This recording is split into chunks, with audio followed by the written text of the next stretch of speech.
معزز دوستو، ہسٹری فالکنز میں خوش آمدید۔ کیا آپ جانتے ہیں کہ دریائے چناب کے مشرقی کنارے پر واقع آبادی کے لحاظ سے پاکستان کا 18واں سب سے بڑا شہر اور جنوبی پنجاب کا ضلع جھنگ کتنا پرانا ہے؟ ہم آج کی اس ویڈیو میں آپ کو جھنگ کی تاریخ کے بارے میں بتائیں گے۔ دوستو، جھنگ سنسکرت زبان کے لفظ جگالا سے نکلا ہے، جس کے معنی کھردرا یا جنگلاتی علاقہ کے ہیں۔ علاقے میں بے پناہ جنگلات کی بھرمار کی وجہ سے اس کی وجہ تسمیہ جھنگ جنگل سے ہی ہے۔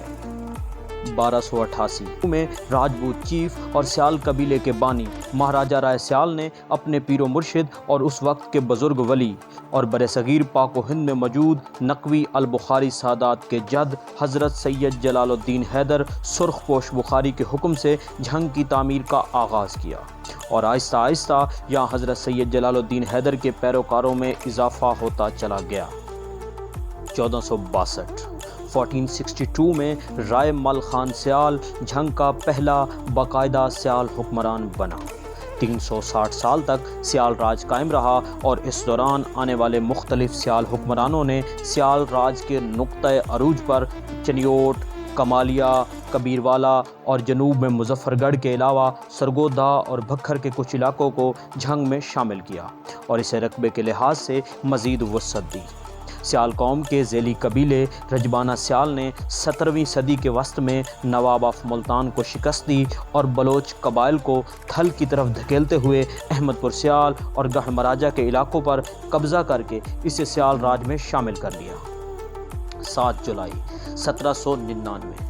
1799 کو تخت لاہور پر قبضہ کرنے والے اور تاریخ میں شیر پنجاب دی لائن آف پنجاب کے نام سے جانے والے راجہ رنجیت سنگھ نے 2 جون 1818 کو ملتان پر قائم دررانی سلطنت کے گورنر نواب مظفر خان سدوزئی کو شکست دے کر ملتان پر قبضہ کر لیا۔ 1822 میں راجہ رنجیت سنگھ کی فوج نے جھنگ پر قائم سیال راج کی خود مختاری کو للکارتے ہوئے جھنگ پر بھی حملہ کر دیا۔ گھمسان کا رن پڑا اور سیال راج کے چشم و چراغ اس وقت کے حکمران احمد خان نے ڈٹ کر مقابلہ کیا، مگر قلیل تعداد میں ہونے کی وجہ سے انہیں شکست سے دوچار ہونا پڑا۔ 4 صدیوں پر محیط سیال راج کا خاتمہ ہوا اور جھنگ سکھ راج میں چلا گیا۔ 40 سال تک پنجاب پر سکھ راج قائم رہا، اور اس دوران پنجاب پر مختلف حملہ آوروں کی دست درازی سے دیگر علاقوں کی طرح جھنگ بھی متاثر ہوتا رہا۔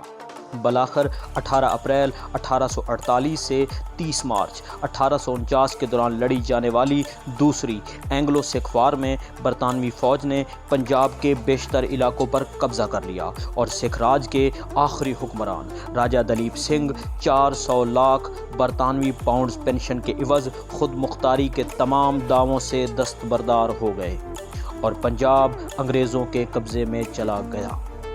1849 میں پنجاب پر مکمل قبضے کے ساتھ برطانوی حکومت نے جھنگ کو باقاعدہ ضلع کا درجہ دیا۔ 1861 میں قابض برطانوی حکومت نے نئی حلقہ بندیوں کے دوران ضلع مظفر گڑھ کے علاقے احمد پور سیال اور گڑھ مراجہ کو ضلع جھنگ میں شامل کر دیا۔ جھنگ شہر سے 25 کلومیٹر کے فاصلے پر 2 دریاؤں یعنی جہلم اور چناب کا سنگم ہے۔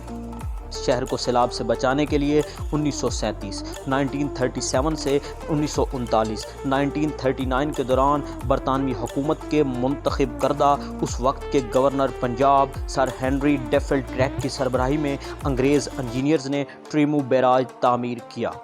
ٹریمو براج کو بنانے کا بنیادی مقصد نہ صرف ملکی بلکہ غیر ملکی ٹریفک کی روانی کو برقرار رکھنا اور تجارتی سرگرمیوں میں آسانی پیدا کرنا تھا۔ برصغیر پر 100 سالہ برطانوی قبضے کے بعد آخرکار 1947 میں برطانوی راج ختم ہوا، اور اس وقت کے مغربی پنجاب میں شامل ضلع جھنگ بھی پاکستان کے حصے میں آ گیا۔ دوستو، اس وقت جھنگ پاکستان کا اہم تاریخی اور ثقافتی روایات کا حامل شہر ہے۔ جھنگ اپنے کلچر، رسم و رواج اور رومانوی داستانوں کی وجہ سے بے حد مشہور ہے، جس نے ہیر رانجھا اور مرزا صاحبہ جیسی شہرائے آفاق رومانوی داستانوں کو جنم دیا۔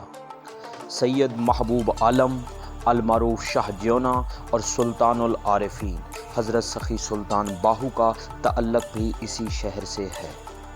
جھنگ زمینی لحاظ سے ایک زرعی علاقہ ہے، جس کی وجہ سے جھنگ میں کافی فصلیں کاشت کی جاتی ہیں، جن میں گندم، کپاس، گنا اور چاول قابل ذکر ہیں۔ غیر زرعی رقبے پر نایاب جنگلات اور جھاڑیاں ہیں، جن میں ہرمل، جھنڈ، بوڑ، کیکر اور دان کے درخت شامل ہیں۔ جھنگ کے علاقائی کھیل پنجاب بھر میں بہت مشہور ہیں۔